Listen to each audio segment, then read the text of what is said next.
Assalamualaikum warahmatullahi wabarakatuh. Perkenalkan, nama saya Desi Putri Dewi. Saya alumni mahasiswa Tata Boga Universitas Negeri Malang. Di bahasan kali ini kita akan belajar mengenai potongan sayuran atau vegetable cutting dan kaldu putih atau yang disebut dengan white stock. Baik, kita langsung saja pada bahasan yang pertama, yaitu potongan sayuran atau vegetable cutting. Mengapa kita perlu belajar mengenai vegetable cutting? Yang pertama adalah biasanya dalam resep hidangan internasional atau hidangan kontinental, resepnya sangat detail sekali. Apa potongan yang mereka gunakan, bagaimana bentuknya, sehingga hal ini akan sangat mempengaruhi bagaimana bentuk atau penampilan dari penyajian hidangan tersebut. Potongan sayuran ini biasanya juga digunakan untuk sup, main course, appetizer, dessert, dan lain-lainnya. Namun tidak juga digunakan bisa juga digunakan untuk garnish atau hiasan. Baik, yang pertama, dapat dilihat di modul ada potongan yang disebut dengan potongan chiffonnette. Potongan ini itu biasanya digunakan untuk bayam, kol, selada. Cara memotong chiffonnette ini tuh dengan cara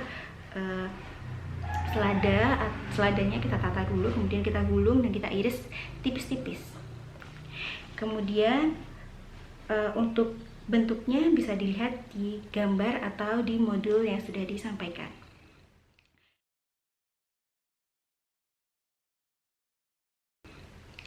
Kemudian potongan yang kedua adalah potongan brunoise. Tulisannya brunoise tapi bacanya adalah brunoise. Potongan ini tuh berupa potongan dadu kecil-kecil. Kalau misalnya teman-teman bisa mengamati rogut atau isian dari pastel, risoles, di sana ada kentang atau wortel yang diiris dadu kecil-kecil. Brunoise mirip sekali potongannya dan hampir seperti itu. Kalau teman-teman bisa membayangkan, cara mudahnya adalah seperti itu. Atau teman-teman bisa melihat gambar yang ada di modul atau gambar berikut ini.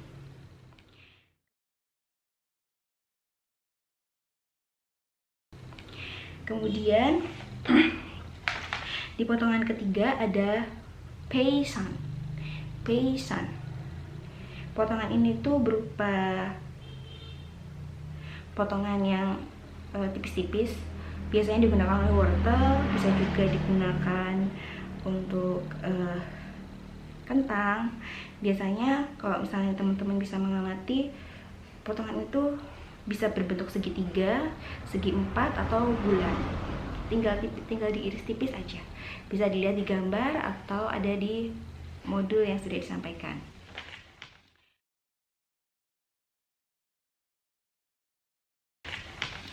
Kemudian yang keempat ada potongan yang disebut dengan potongan julienne.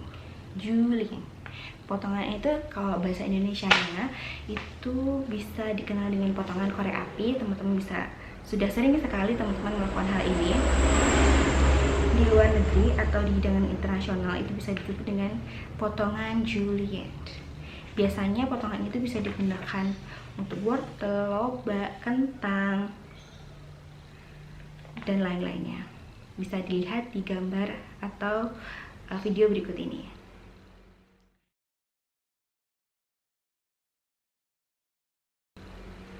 Kemudian yang kelima ada potongan jardiniere. Potongannya itu seperti korek api tapi bentuknya jauh lebih tebal, jauh lebih besar. Kira-kira potongannya segini, dan ini bisa digunakan untuk kentang juga, wortel bisa, lobak bisa, buncis bisa.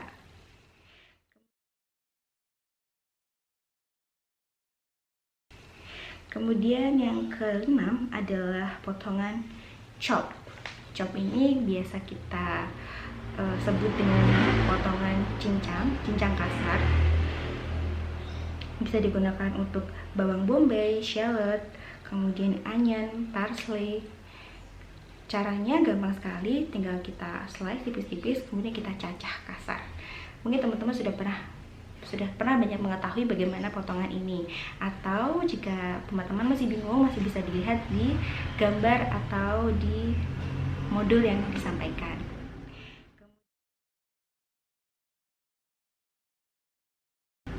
Kemudian yang ketujuh adalah potongan cube atau dice. Potongan cube atau dice ini itu berupa potongan dadu, berbentuk dadu. Jadi dia ada 3 jenis, dice, medium dice, dan cube. Jadi mulai dari yang kecil itu adalah cube, potongnya seperti brunoise tapi agak lebih besar sedikit lagi. Kemudian ada medium dice dan ada dice. Jadi dia semakin medium itu semakin besar dan dice itu adalah yang lebih besar lagi.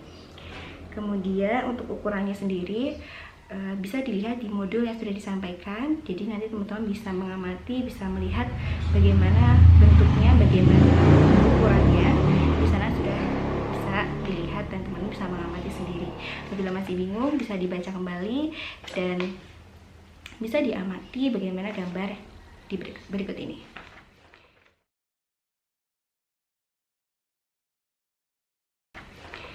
Kemudian yang ke-8 adalah potongan slice. Potongan ini juga sudah sangat umum sekali teman-teman lihat. Seperti kita mengiris timun, biasanya kita iris tipis-tipis, itu adalah potongan slice. Potongan ini juga bisa digunakan untuk timun, untuk tomat, untuk wortel, onion, terus bawang bombay itu bisa juga digunakan.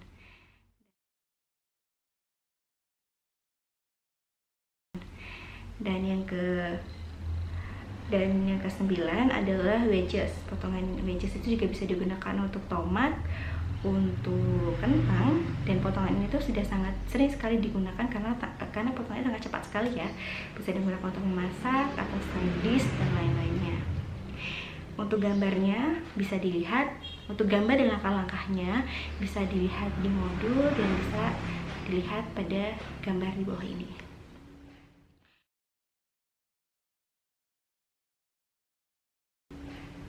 Kemudian yang ke-10 atau yang terakhir adalah turning, potongan turning. Potongan ini tuh berupa segi 5 atau melengkung, digunakan biasanya untuk saute vegetable atau sebagai side dish, untuk stick biasanya paling banyak ya. Nah, potongan ini tuh hampir sama bentuknya dengan wedges, cuman kita trim lagi berbentuk segi 5 atau bentuknya melengkung.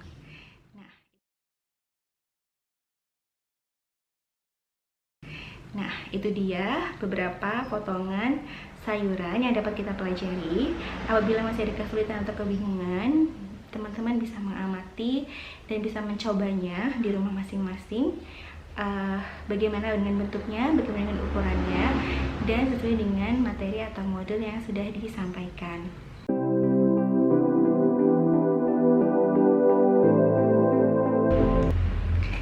Di bahasan yang kedua, kita akan mempelajari mengenai white stock atau kaldu putih. Sebelum kita mempelajari tentang white stock, kita perlu tahu dulu nih sebenarnya stok itu apa. Jadi di dalam hidangan internasional atau hidangan kontinental, stok ini diartikan sebagai kaldu yang berupa cairan bening, encer, dan tidak keruh. Cairan ini didapatkan dari ekstraksi tulang, baik tulang sapi, tulang ayam, tulang ikan, yang ditambahkan dengan sayuran dan rempah-rempah. Dan kualitas stok yang kita buat akan sangat mempengaruhi bagaimana kualitas masakan kita nanti. Karena stok ini adalah sebagai bahan dasar untuk membuat saus atau juga membuat sup. Nah, sebelum kita melanjutkan bahasan mengenai white stock, kita perlu tahu dulu ada berapa jenis stok sebenarnya. Jadi biasanya stok itu ada diklasifikasikan menjadi 3. Yang pertama ada white stock, brown stock, dan vegetable stock. Perbedaannya terdapat dari cara pembuatan dan bahan yang digunakan. Yang pertama adalah white stock yang akan kita pelajari setelah ini. White stock ini terbuat dari tulang ayam, tulang ikan, tulang sapi yang diekstraksi kemudian ditambahkan sayur-sayuran aja. Namun berbeda halnya dengan brown stock. Brown stock ini terbuat dari tulang yang digosongkan bersama dengan sayuran dan rempah-rempah. Sayuran yang dimaksud adalah mirepoix dan rempah-rempahnya biasanya kita sebut dengan bouquet garni. Dan yang ketiga adalah vegetable stock. Vegetable stock ini diekstraksi tentunya juga dari sayur-sayuran. Dan biasanya vegetable stock ini digunakan untuk bagi mereka yang orang-orang yang tidak memakan daging atau yang biasa disebut dengan vegetarian. Kemudian ada berapa elemen dalam pembuatan stok. Dalam pembuatan stok ini ada 4 elemen. Yang pertama ada bahannya dari tulang atau juga bisa ditambahkan dengan sedikit daging. Kemudian ada mirepoix yang akan kita bahas setelah ini. Ada buket garni dan tentu saja cairan. Baik, kita langsung ke pembahasan apa saja bahan-bahan dalam pembuatan white stock. Yang pertama adalah tulang. Tulang di sini dapat digunakan tulang ayam, tulang sapi, tulang ikan, tulang unggas, dan lain-lain. Tulang ini bisa dibersihkan dulu. Biasanya stok yang baik, kualitas stok yang baik itu adalah stok yang tanpa lemak, stok yang tidak keruh, dan fungsi tulang ini juga dapat memberikan rasa, aroma, serta nutrisi pada stok. Kemudian bahan yang kedua adalah mirepoix. Di dalam tulisannya adalah mirepoix, tapi kita biasa membacanya dengan mirepoix. Mirepoix ini adalah berupa potongan sayuran yang dipotong-potong, kemudian kita campurkan aja ke dalam stok atau dalam kaldu. Mungkin teman-teman bisa melihat contohnya ada di modul bagaimana bentuk mirepoix tersebut. Jadi mirepoix ini biasanya terdiri dari wortel, bawang bombay, dan seledri. Kemudian yang ketiga bahannya tidak kalah penting adalah buket garni. Buket garni itu berupa rempah-rempah atau bumbu aromatik yang kita ikat menjadi satu. Biasanya isinya ada daun bawang, kemudian ada bay leaf, ada thyme, kemudian juga ada yang beberapa menambahkan black pepper, ada juga yang menambahkan peterselie, kemudian diikat menjadi satu. Kalau saya biasanya membuatnya dengan cara daun bawang kita ambil bagian putihnya aja, kemudian kita belah tengahnya, kemudian kita isi dengan rempah-rempah tersebut. Kita isi dengan bay leaf, kita isi dengan peterselie, thyme, bisa juga diisi dengan oregano, black pepper, kemudian kita ikat menjadi satu. Bisa dilihat di gambar ya, seperti itu cara mengikatnya, dan kira-kira seperti itulah, hampir mirip seperti itu. Mungkin teman-teman bisa mempraktekannya di rumah cara membuat buket garni. Buket garni ini juga buket garni dan mirepoix ini merupakan bumbu-bumbu yang sangat esensial dalam membuat buket garni dan mirepoix ini merupakan bumbu yang sangat esensial dalam membuat stok. Dan yang keempat adalah cairan. Cairan yang digunakan di sini adalah air, bukan santan, juga bukan susu. Jadi kita menggunakan hanya air saja. Dan adapun prosedur umum dalam pembuatan stok. Jadi stok ini harus benar-benar diperhatikan kualitasnya. Bagaimana kualitas tulangnya, bagaimana apakah masih ada lemak yang nempel di tulangnya atau enggak.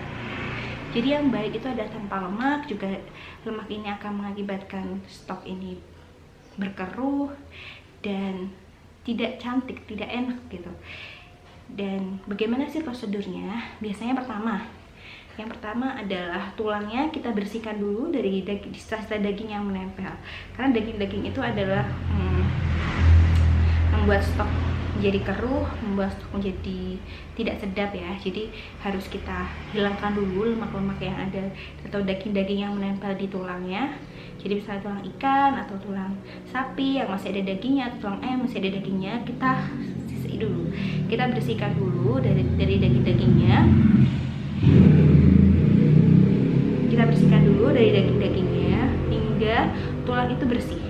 Kemudian setelah itu kita cuci bersih dan kita lakukan blanching. Blanching itu adalah merebus sebentar. Jadi kita didihkan air terlebih dahulu. Ketika sudah mendidih, kita rebus sebentar. Kita masukkan tulangnya ke dalam air itu. Nanti kotorannya akan keluar. Tujuannya adalah untuk mengangkat kotoran-kotoran yang ada di dalam tulang itu. Jadi misalnya sudah keluar, kita saring, kita ambil. Kemudian kita siapkan air lagi. kita masukkan tulangnya, kita masukkan mirepoix dan bukit garninya, kemudian kita shimmer. Shimmer itu adalah memasak dengan api yang kecil dengan waktu yang lama. Tujuannya adalah untuk mengekstraksi tulang-tulang tersebut hingga keluar sari-sarinya. Dan ada perbedaan antara tulang sapi dan tulang ayam tentunya, dan tulang ikan. Apabila tulang sapi pasti jauh lebih lama karena dia bentuk dari bonesnya atau tulangnya itu lebih keras daripada tulang ayam. Apabila tulang ayam biasanya kita bisa 3-4 jam, apabila sapi kita bisa hingga 8 jam untuk mensimmer kaldunya. Jadi semakin baik atau semakin bersih kita membersihkan tulang, juga akan semakin baik kualitasnya yang kita dapatkan. Seperti itu. Jadi saya berharap materi ini dapat dipelajari, dapat diterima dengan baik oleh teman-teman. Apabila masih ada yang kebingungan, bisa ditanyakan di dalam Google Form atau platform lainnya. Dan apabila nanti juga bisa kontak saya apabila nanti masih kebingungan.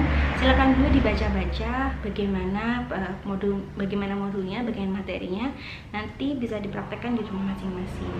Sekian dari saya. Wassalamualaikum warahmatullahi wabarakatuh.